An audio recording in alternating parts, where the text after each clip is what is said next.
Hello, everyone. My name is Mason, and I'm gonna do my full review on season 5 of Stranger Things. So let's start off with like the non-spoiler kind of bit.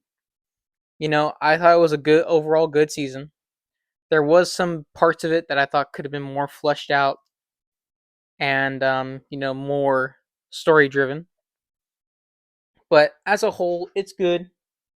It was great send off to the characters that we've loved and grew up with for these past 10 years. And yeah, you know, I thought they did really well. The Dofer brothers again know how to write a TV show, and yeah, thought it was really good like that. Um, I would tweak some stuff about it. I would add some things here and there. That's just me. That's just the writer in me coming out. But yeah, now let's get the spoiler talk. So from now on, spoilers.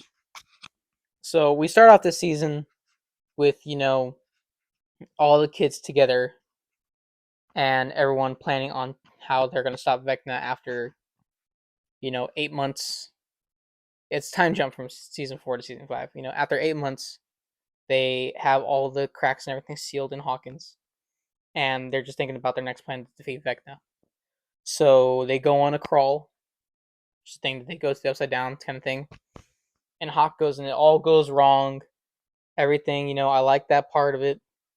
Elle being involved, Holly being taken, Holly being a vessel with the kids and everything. I thought it was really well done. And at the end of the fourth episode of Volume One, Will has powers, and that is such a cool scene. And yeah, I mean, that was just amazing the way that they actually had that play out, where he had powers and he killed all the Demogorgons. That was so cool. And then they brought back Callie 8, which I didn't really like them much because her character was kind of annoying. But yeah, then we go to Volume 2, which I have a little bit more problems with. Now the stakes were higher, it was build up, it was everything, but it was more talk than action, if that makes sense. And I feel like it was kind of slow and kind of had to get out there a little bit more. And you have the fantastic scene in Escape from Camelot, which is one of my favorite episodes, where they're running out and they're trying to get to everybody, and you have the reunion of Max and Lucas, which is so heartwarming.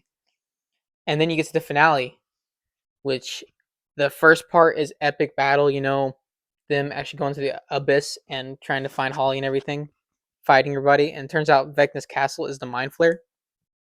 Pretty freaking cool. And Elle pins him, defeats him, pins him on a spike or something like that. And Joyce has the audacity to chop this guy's head off. Heck yeah, I was in my freaking couch, freaking cheering for joy, cheering for Joyce.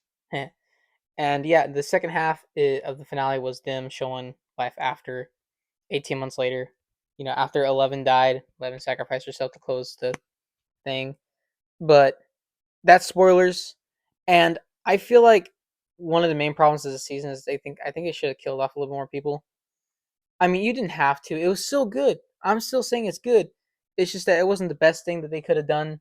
They could have done more with the story. They could have done more with the characters and everything like that. But at the end of the finale, I felt satisfied. I felt okay with it. It's just that it left me a little bit more to do. And after the fact they're doing like Tales from '85, and they're doing another spin-off show with something in the finale. But yeah, thought I would come on here and do a full review instead of just an immediate reaction of this season as a whole. I thought it was okay. I thought it was good, and I think it's a perfect send off to these characters that we've loved. So yeah, thank you very much for watching this video. I don't know how long it's going to be, but yeah, thank you so much for watching, and y'all have a great day. Thank you.